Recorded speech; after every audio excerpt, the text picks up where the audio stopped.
আজকে আমরা চলে আসছি হযরত শাহজালাল ইন্টারন্যাশনাল এয়ারপোর্টের সামনে।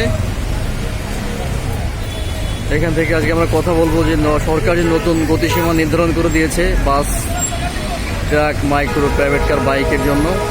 এটা কতটুকু কার্যকর হবে এবং কার্যকারিতা হলে, চালু হলে এটা কেমন হবে সবার জন্য, সেই বিষয়ে আজকে আমরা কথা বলবো। এখন দেখা যাক, আমরা পদচারী এক বাইকার ভাইয়ের সাথে কথা বলবো যে বাইকের গতিসীমা দিয়েছে আপনার সিটি কর্পোরেশন সড়কে 30। এখন তারা কি বলে? ভাই আপনি কিছু বলেন ভাই, এই যে মোটরসাইকেল গতিসীমা 30 দিয়েছে, এই বিষয়ে আপনি কিছু বলেন।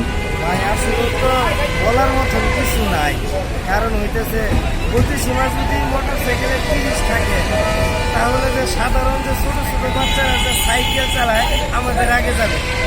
আমাদের করণীয় তখন মোটরসাইকেল বিক্রি করে ফেলাই যায়, সাইকেল কিনা সাইকেল নিয়ে যাবো ইনশাল্লাহ, এটাই কথা। এটা কি ভাই, আর আর বাসের জন্য যে লিমিটটা দিচ্ছে মহাসড়কে, লোকাল সড়কে যে 40, এটা কত দূর কার্যকর ভাই, কি মনে করেন আপনি?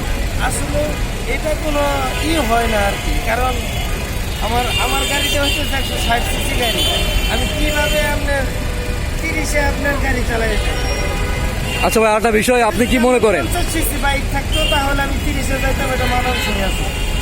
এই মহাসড়ক আর এই যে এক্সপ্রেসওয়ে যদি বাসের গতিসীমা কার্যকর হয়, তাহলে আপনার কি মনে হয় অ্যাক্সিডেন্ট, দুর্ঘটনা কমবে, এরকম মনে হয় কিছু? আপনার বাসের যে গতিসীমা আছে, এরা তো আপনার যা থাকে তার ওভার চালায় সবসময়।